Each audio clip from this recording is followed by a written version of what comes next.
Lepo pozdravljeni v oddaji Moja kariera. Danes se bomo pogovarjali o zelo zanimivi temi, in sicer digitalni pismenosti, naši blagovni znamki in pa seveda ne nazadnje tudi naši digitalni identiteti, se pravi, ki jo puščamo praktično na vsakem koraku, vsakem kliku, ko se informiramo o spletnih vsebinah in drugih vsebinah, ki nas zanimajo. Danes z mano tukaj strokovnjak Damjan Blagojevič, predvsem strokovnjak za povečanje vaše prepoznavnosti v tako imenovanih digitalnih medijih. Damjan, pozdravljen. Andrej, v prvi vrsti hvala, da si me povabil. Midva se že poznava, tako da verjamem, da bo tole bolj tako lažje pa easy going pogovor. In se zelo veselim, da bo gledalcem predstavljal to zelo pomembno temo, kot bo videlo tekom pogovora, ampak bi rekel tudi precej podhranjeno v neki svoji odmevnosti, zelo malo zavedanja okrog tega. Res je. Vesel sem, midva sva se nekaj mesecev nazaj spoznala, ravno ko sva skupaj sodelovala pri vseslovenskem projektu Postani digitalni mojster.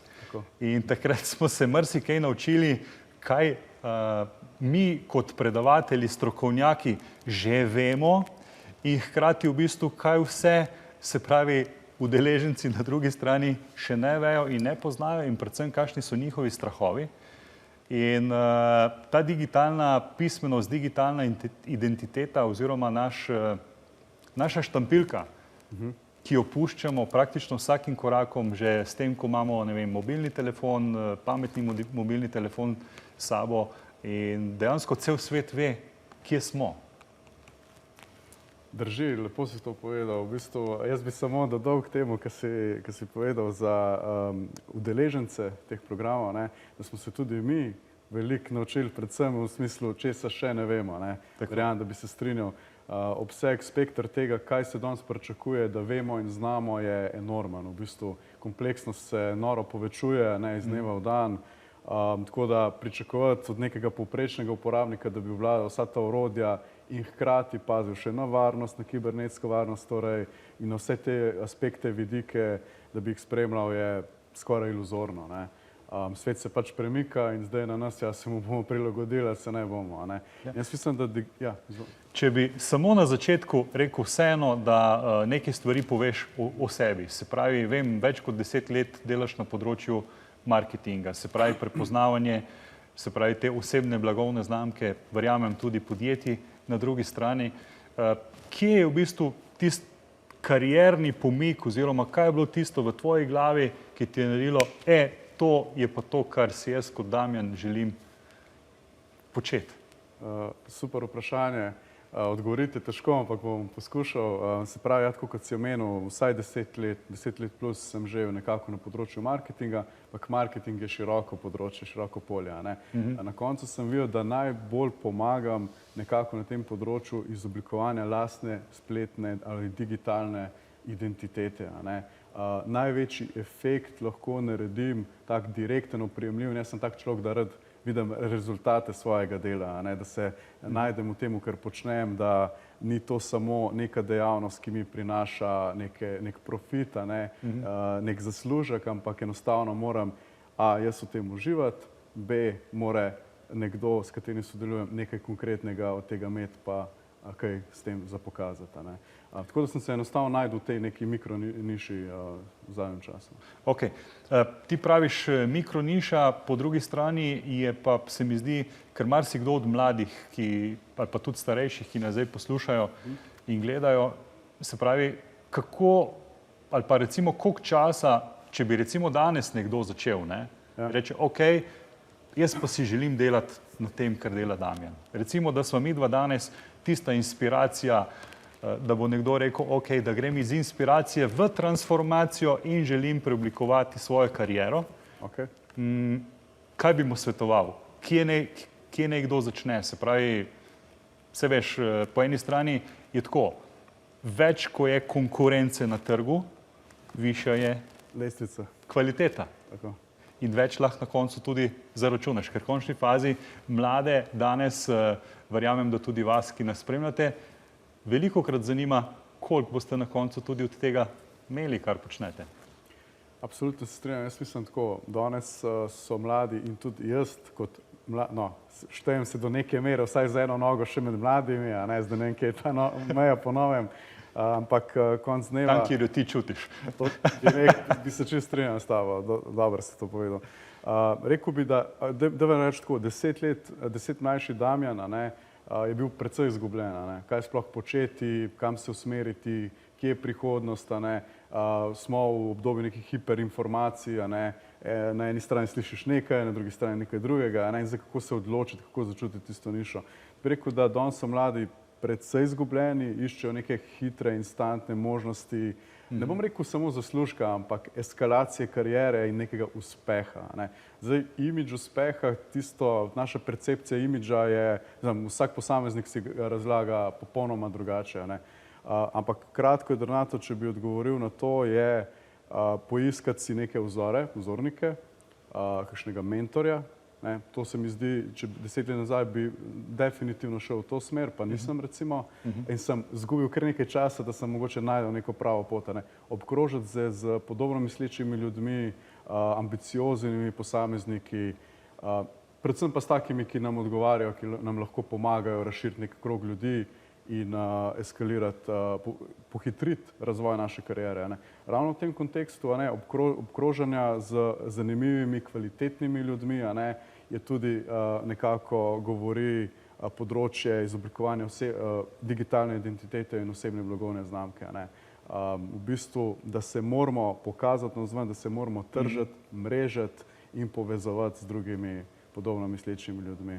Če bi danes tako pogledala na zadevo, se pravi, kdo vse po tvojem mnenju, se pravi pa po tvojih izkušnjah, tvojih strank in tako naprej, kdo so vse tisti, ki v bistvu vedno grejo pogledat najprej, se pravi, zdaj če rečeva tako najbolj enostavno, na Google, a ne? Kdo pa je, recimo, ne vem, XY oseba? V katerem kontekstu, da bi mogoče malo bolj razumel? V smislu, recimo, ne vem, te digitalne identitete, a ne, ker recimo na spletu najdemo marsikje, nekoga, ne vem, vpišeš ime, priimek, vidiš, ok, na nekem športnem dogodku. Pa vidiš, se pravi, ok, zraven ta oseba ne bi bila, ne vem, kredibilna, strokovna, na drugi strani ga pa vidiš, ne vem, da va reči pijanega za šankom na neki lokalni vaški veselici, tako da... Pa jaz bi rekel, to je čisto normalno. Vsi smo samo ljudje na koncu dneva, a ne.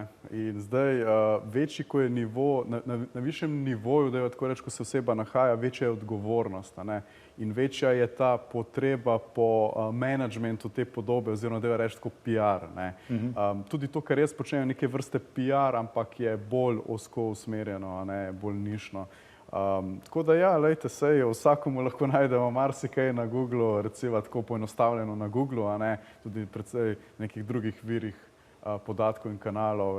Težko je vse prikriti, ampak ključno je, da v končni fazi vemo, kaj sporočamo vsak dan z slehernim dejanjem, a ne. To je ta digitalni vtis, ne? To je digitalni vtis, ki pa je v bistvu na koncu dneva samo preslikava tega, kar počnemo vsak dan tudi v da rečem, fizičnem, analognem svetu, a ne. Tudi ko zjutraj nekoga pozdraviš, ali odzdraviš nekomu, se nasmehneš ali pa namrščiš, a ne, daješ neke signale, a ne. Ali si prijazen ali nisi prijazen. Torej, vsak dan gradimo nek imidž, percepcijo drugih ljudi o sebi in s tem neko svojo blagovno znamko.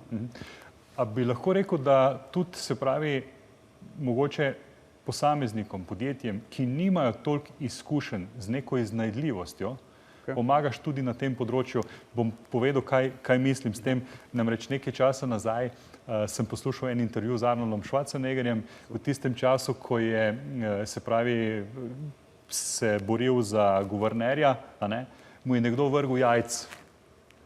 In njegov odziv nazaj je bil prijazen, ne? You owe me bacon. A veš, kako v bistvu to bolečino, ki se takrat čustveno zgodi, a ne, uporabiti iz drugega stališča, prodajno, uporabno in pokazati, kdo ti si kot prava oseba. V bistvu je to zelo dobra navezava na tisti prvi del tvojega vprašanja, a ne. Ja, precej podjetij je izgubljenih v današnjem času. Včasih je bilo to precej bolj enostavno. Imel si neko temo, nek template in potem je treba iti in tisti, ki je imel več denarja za vložiti v boljši PR, priti na boljše televizijske programe, biti na večjih plakatih, je dominiral v tej igri. Ok. Mi bomo naredili eno kratko pauzico, midva pa z Damjanom nadaljuje to temo, ki sva jo ravno kar začela. Se vidimo kmalu. Dobrodošli nazaj in midva z Damjanom že nadaljujeva to, kako in kaj je smiselno narediti takrat, ko v bistvu naredimo neko neumnost na spletu in seveda to vidi cela širša javnost in naš odziv pa seveda z notranjimi občutki mogoče je takšen, joj, to pa je bila moja velika napaka in verjamem, Damjan, da imaš tudi kakšno idejo, da to zadevo poglobiva, kaj narediti v takšnih trenutkih. Ja, mislim, nikoli ni prijetno, ko se ti kaj tazga naredi, se to vsi vemo, ampak ključno je, kako se na to odzoveš. Celo neke raziskave to potrjujejo, ampak mislim, da tudi brez raziskav nam je vsem jasno, da podjetja kdaj lahko se najbolj približajo kupcu. Takrat, ko naredijo neko napako. Primer, neka reklamacija se zgodi, bodisi ali to reklamira kupec nek izdelek ali storitev, takrat je v bistvu tisti moment, ko se lahko podjetje na drugi strani najbolj izkaže, se opraviči, ponudi neko dobro gesto, torej ta servis je zelo, zelo ključnega pomena, ne samo izdelek storitev, ampak način, ta podpora. Tako da jaz mislim, da v takih trenutkih lahko to izkoristimo tudi za nek dober, pozitiven PR, preusmerimo nekaj drugega. Dostikrat pa recimo tako, kot si naprej na gospodu Schwarzeneggerju dal dober primer, obrnemo na nek humor, na satiro. Torej, povemo s tem, lejte, sem človek, rad se pošalim tudi na svoj račun, it's ok, vse je cool. Tako da ta zadeva mi je zelo fajna in pa kot tisti pregovor pravi, če ti življenje da vrže limone, si pač naredi limonado. Tako da, ja, treba je to pozitivno percepcijo in ta management neke reputacije. Sicer bi verjetno kdo v takih bolj javnih dogodkih, stantih, znal povedati mogoče kakšen bolj strokovnjak za PR, jaz pa bolj v tem kontekstu neke, bom rekel, digitalnega imidža. Ampak recimo, da napišemo neko neumnost ali pa nekdo o nas, to je še bolj pogosto, kaj napiše, a recimo nek provokativen komentar, vprašanje pod neko našo vsebino, objavo, ali to objavljamo mi kot posameznik ali kot podjetje, tam se je treba znati tudi primerno odzvati. V takem primeru nikoli provokacijo na provokacijo, torej ogenj na ogenj, vedno v bistvu, jaz pravim temu, prespati, razmisliti o odgovoru in dati nek ustrezen feedback na to. Dostikrat se lahko že šalo rešimo, povabimo komentatorja k nekem dialogu, pa mogoče pokažemo, lej, razumem tvojo perspektivo in se delno strinjam, ampak poslušaj ti prosim moje argumente, pa bomo mogoče najdel neke skupne točke. Torej, kaj nas spaja, ne tisto, kaj nas razdvaja. Kot coach bi jaz tu se malo sam vrnil na to, kar si ti ravno povedal. Ja, Američani rečejo eat your own shit, se pravi pojej svoj drek. Se pravi, če si naredil napako, imej jajca, po moško povedano, in stoj za tem, ker si. In oprosti, prosim, hvala, so 3 magične besede, ki vedno pomagajo. Nenazadnje je pa tudi to, ker v bistvu naši komentarji, ne vem, na družbenih omrežjih so vidni. S tem izražamo svoje mnenje. In seveda pač imamo svobodo govora. Ampak nenazadnje je pa tudi to, da se nam pa tudi lahko zgodi, da mogoče pa komu iz tega stališča nismo všeč in potem marsikdo kdaj raje reče, veš kaj, jaz pa ne bom nič, ne bom imel, ne vem, Facebook računa, Instagram računa, ne vem, LinkedIn računa, nič od tega ne bom imel, zaradi tega, ker jih je strah, da bodo naredili nekaj narobe. In predvsem jaz mislim, da tukaj se pravi s to digitalno pismenostjo, mi predvsem pomagamo, oziroma tudi ti svojo ekipo pomagaš, da se ljudje naučijo teh pristopov, kaj narediti, ko nekaj ne gre tako, kot bi moglo iti.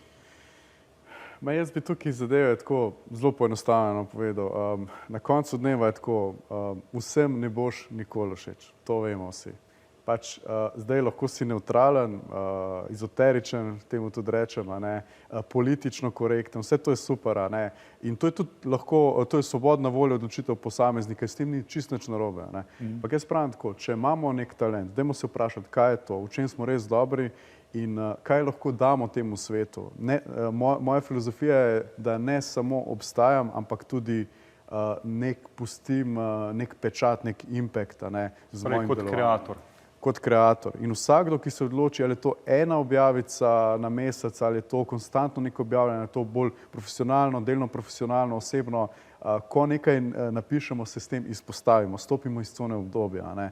Ampak treba je razmišljati, da s tem nekaj damo nekomu, informiramo, dodamo neko vrednost, a ne, in na koncu, tako kot sem uvodoma rekel, itak ne bomo vsem všeč, ampak tistim, ki pa bomo, jim bomo pa lahko zelo pomagali, če so naše vsebine koristne. O tem moramo razmišljati in zanemariti tisti drugi negativni del. Vse tako je povsod v življenju. Karkoli delaš, če si proaktiven, če si aktiven, se okrog tebe nekaj kadi in nekaj dogaja, ne. Če tega ne želiš, se pač umakneš nazaj v cono obdobja, tam je, pravijo, najlepše, ampak tudi najtežje, ne, na koncu. Ja, in to, kar si zdaj povedal, je tudi to, a ne, tudi gledalcem in poslušalcem, ki gledate to oddajo nenazadnje, tudi midva ne bova vsem vam všeč. Zagotovo pa boste tisti, ki boste dobili nek aha moment, rekli, ok, smiselno se je res lotiti tega moje prepoznavnosti in pa predvsem uporabe vseh teh digitalnih orodij. Digitalnih orodij je danes veliko, nenazadnje nas tudi, se pravi, stališča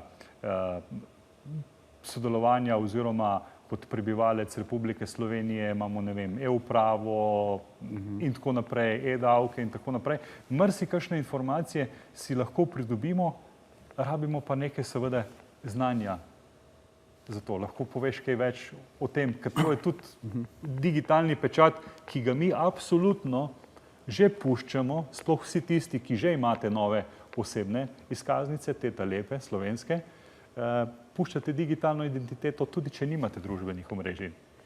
Ja, vse to je pa tisto, ko se uvodoma pogovarjala, pač vedno puščamo neko digitalno sled, ne, in moramo biti zelo, moramo res se tega zavedati, ne. In moje mnenje je, da je te zavednosti nekega povprečnega uporabnika ima zelo premalo, ne. To sem uspel tudi, že prej sem bil o tem prepričan, ampak to sem uspel še bolj spoznati v bistvu, kot si omenil, v sklopu, ko sem predaval pač udeležencem, torej prebivalcem Republike Slovenije, ne, v sklopu programa za dvigovanje digitalne pismenosti in kompetenca, ne. In videl sem, koliko je tega zavedanja premalo, ne, da v bistvu sleherna stvar, ki jo ti napišeš na socialnih medijih, na forumih, karkoli, pač neka digitalna aktivnost pušča neko digitalno sleda, ne. Tako da v najmanjšem primeru se moramo tega zavedati, kaj smemo, kaj ne, kaj je legalno, kaj ni legalno, kje lahko pustimo neke potencialne, mogoče varnostne hazarde, a ne. Jaz mislim, da res na tem področju moramo kot država, tudi kot Evropska unija, ampak sploh kot država narediti nek pospešek, a ne. Moramo začeti dvigovati pospešeno te kompetence. Jaz bi tako rekel, imamo veliko nekih zelo kompetentnih posameznikov na področju digitalizacije, recimo razne uspešne programerje, tehnološke start-upe, unicorne, kot jim pravimo, ki delajo odlično zgodbo po celem svetu, ampak družba je močna toliko, kot je močen njen najšibkejši člen, po mojem mnenju, no. In mislim, da ti najšibkejši glede digitalne pismenosti so pri nas zelo na nizkem nivoju, a ne. Govorim tudi tukaj o prebivalcih na raznih periferijah, a ne. Tukaj je pomanjkanje osnovne neke infrastrukture, a ne, že govorimo o nekem hitrem internetu in povezavi, a ne, in tem deficitu. Definitivno pa nek povprečni Slovenec, povprečni uporabnik spleta, da tako rečem, ker je pa danes praktično vsak, je tukaj precej zaostaja in to so pokazale tudi statistike na ravni Evropske unije, a ne. Ok, ampak vseeno, a ne, mi vedno lahko, se pravi, nek deficit lahko vedno uporabimo tudi kot priložnost. In jaz bom vesel, da v najnem naslednjem delu, da kaj več povejo o tem, ne, kako res, se pravi, praktično, uporabno, po nekih korakih, se pravi, kaj so tiste mogoče ovire, katerih je prej se fajn zavedati in seveda tudi skozi neke nasvete, tako da bodo tudi poslušalci lahko in gledalci ujeli, da je pa predvsem tudi digitalna identiteta, se pravi, lahko varna in da je v bistvu, se pravi, to na nek način kot ena taka osebna izkaznica, se pravi, blagovna znamka, kdo jaz sem, ne samo slika, temveč tudi, se pravi, celo vizualna podoba, mogoče kakšni videoposnetki, mogoče samo res kakšni članki. Tako da, gledalci, se vidimo kmalu v nadaljevanju, kjer vam razkrijeva vse skrivnosti, kako biti na spletu varen in kako zgraditi pravo digitalno identiteto, na katero boste ponosni vi in celota vaša družina. Že smo nazaj in seveda, ko razmišljate o digitalni identiteti, morava dati z Damjanom en konkreten nasvet in to je geslo. Lahko, Damjan, kaj več poveš o geslu in potem pa greva na gradnjo blagovne znamke. Ja, jaz si nisem mogel predstavljati v bistvu, kakšne so to razlike v primeru slabega gesla in boljšega ali zelo dobrega gesla. Recimo, ko smo imeli prej omenjena predavanja, sem želel to čim bolj nazorno, praktično ponazoriti udeležencem in sem pač uporabil reče se password generatorja, torej orodja, ki generirajo neko čisto privzeto geslo in pol je bilo v bistvu, smo uporabili neko slabo geslo, primer slabega gesla, recimo Janez 1, 2, 3. In da je tej osebi ime Janez, ne? In da je tej osebi po naključju ravno ime tudi Janez, ne. So še veliko slabši primeri, ampak ostaniva pri temu. Pa po drugi strani smo zgenerirali torej čist neko naključno geslo za, ne vem, vsaj 12-mestno številko, kot je novo priporočil, včasih je bilo 8, pol 10, 12, to se vedno bolj premika. In pol je v bistvu zelo simpel test, pritisneš, klikneš, da ti preveri, koliko časa bi ti spletni hekerji potrebovali, da ti odrejo geslo, oziroma uporabniški račun. Pri tistem prvem slabem je bilo, ne vem, 0,nekaj sekunde, torej pazi, niti 1,1 sekunda. Pravi, če želijo, se takoj v bistvu pohekajo. Po drugi strani pa tista kvalitetna gesla, ki so upoštevala in dolžino in kombinacijo teh simbolov, črk, velikih, malih, številk itd., se sam dobro veš, je bilo pa tako, za vsako dodano simbol se je dvigovali iz, ne vem, več ur do več let, stoletij, tisočletij, trilijonov in tako naprej. Torej, to samo zgovorno, koliko pomeni dobro geslo. In pa še nekaj bi dodal, danes je priporočilo, da naj bi imeli za čisto vsak portal, čisto vsako spletno stran različno drugo geslo. To je praktično nemogoče, da bi si zapomnili to geslo. Mislim, jaz se večkrat 3 ne moram zapomniti, pa večkrat 5 telefonskih številk. Tukaj kakšen nasvet, jaz imam neki metodologiji, se pravi, ki dejansko za različne, to je tudi ena izmed tem, o kateri sem se veliko pogovarjal tudi z udeleženci, da recimo, če si na spletu in ne kupuješ, je to lahko en koncept gesel, ki jih res lahko imaš na večjih koncih, če pa gre seveda za neke spletne trgovine, kjer pustiš tudi, se pravi, svojo kreditno kartico in tako naprej, pa... Se popolnoma strinjam, tvoj nasvet je vrhunski in bi se vsakmu se to, da se tega poslužuje. Drugo pa je, da imamo veliko število različnih gesel, ampak kako si jih zapomniti, se spet vračam na to, torej obstajajo neka kam jih shraniti, predvsem, ker zapomniti si jih ne moramo, nemogoče, človeška kapaciteta možganov nam tega ne dovoljuje, pa zakaj bi se tudi s tem smetili, ko imamo toliko drugih skrbi. Mogoče bi bila to, zdaj sem prišla do zanimive teme, ko si ti rekel, kaj težko si to vse skupaj zapomniti. Samo pomisli, recimo, najini starši, koliko enih telefonskih številk so vedeli na pamet. Tako da verjetno, se pravi, nas je tudi ta digitalna pismenost v narekovaju malo še bolj polenila. Hkrati nam v bistvu daje booster, da lahko hitreje neke stvari naredimo in naj bo to tudi povod, ker vem, da si marsikdo želi na hitro zgraditi blagovno znamko. Koliko časa po tvoji oceni, po tvojih izkušnjah v Sloveniji, da recimo nekdo lahko postane viden strokovnjak v javnosti, To še ne pomeni, da ga bodo vsi klicali vsakodnevno, ampak se pravi, da bo ta digitalna prisotnost, prezenca izražala kredibilnost. Ker to je to področje, s katerim se ti ukvarjaš. Točno to, ne. In ta beseda na koncu, kredibilnost, je v bistvu neka ključna, a ne.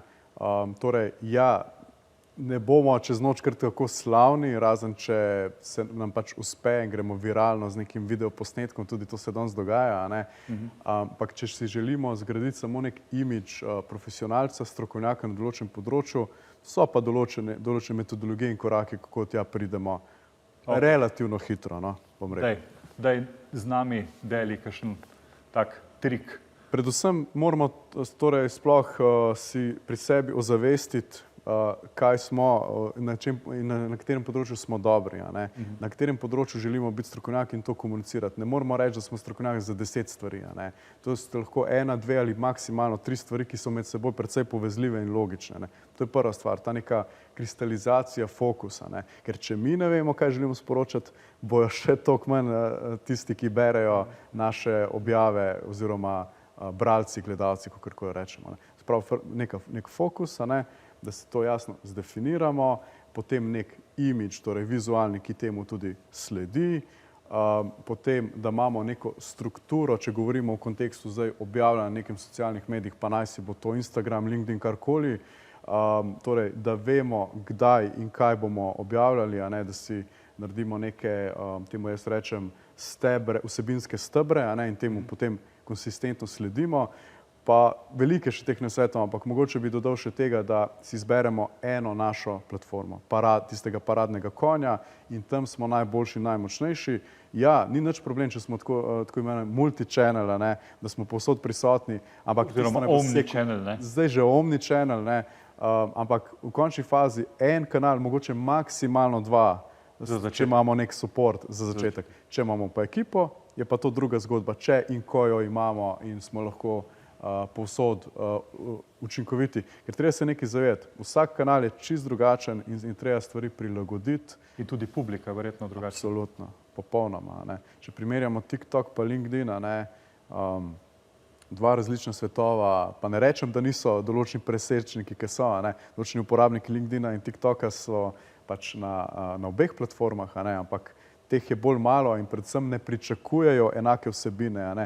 Jaz, ko odprem LinkedIn Newsfeed, a ne, na telefonu pričakujem čisto nekaj drugega, kot če odprem TikTok. Pri TikToku si bolj želim zabave, a ne, pri recimo LinkedInu pa nekega informacije, profesionalnih vsebin in tako naprej. Se da po tvojem mnenju, se pravi, resno vsebino, kot je recimo na LinkedInu, zapakirati v dosti zanimiv način,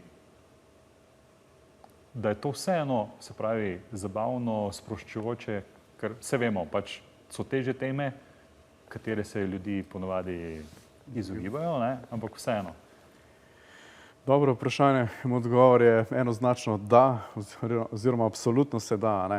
Ravno to, ko jaz delam z klienti, nekako, ali je to podjetje, ali gradimo neko osebno blagovno znamko, vedno rečem, glej, kako si pa lahko drugačen. Ker drugačna. Ker če na to ne bo znal odgovoriti, je brez veze, da sploh kaj delava, brez veze, da začneva ta proces, ker ne boš mogel izstopati kot posameznik, a ne. Vedno je treba izstopati, biti duhovit, zabaven.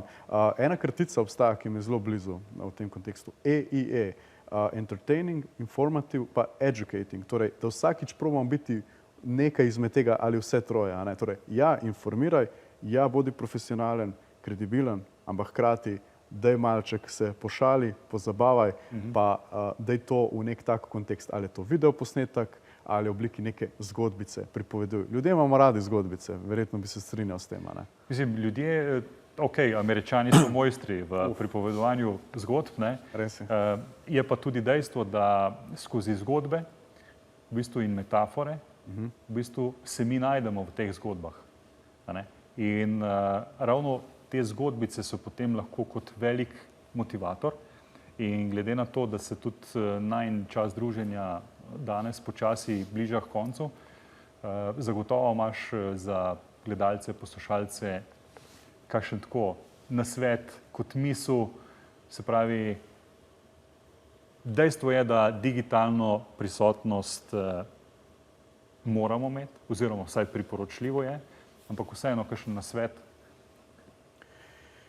Ja, jaz bi zaključil s tem, da danes ni nič več garantiranega. Živimo v svetu, kjer ni nobenih garancij. Edina garancija so spremembe. In rekel bi, da danes imamo eno službo, eno titulo, naziv, pozicijo, partnerja, jutri lahko se to vse, kakorkoli se to pesimistično sliši, razblini, tega ni več. Edina garancija je ta, kakšne odnose smo zgradili z drugimi osebami in kakšen pečat, ta imidž, torej osebna znamka ni nič drugega, kot kako nas drugi ljudje okrog nas dojemajo, ta imidž, torej kakšen pečat smo pustili pri drugih. Če jaz recimo danes, ali pa midva zgubiva službo in kaj se lahko zgodi, če sva pustila dobre vtise, dobre odnose zgradila, tudi s pomočjo digitalne blagovne znamke, imava vedno vsaj 10 telefonov, ki jih lahko obrnejo, pokličejo in prosijo za pomoč in dobiva mogoče novo službo. In nasprotno seveda, če na tem nisva nikoli delala in sva se samo držala tiste najne pozicije. Tako, mogoče en tak domači primer, ki ga lahko vsi razumemo in se z njim poistovetimo. Super. Damjan, hvala ti za prijeten pogovor. Vas, gledalci, poslušalci, pa tudi povabim z zaključno mislijo, namreč naj bo vaša osebna blagovna znamka, naj bo vaša digitalna identiteta tista, ki bo omogočila razvoj in napredek vaše kariere. Hvala, da ste bili z nami in pa se vidimo naslednji teden v naslednji oddaji Moja kariera. Hvala.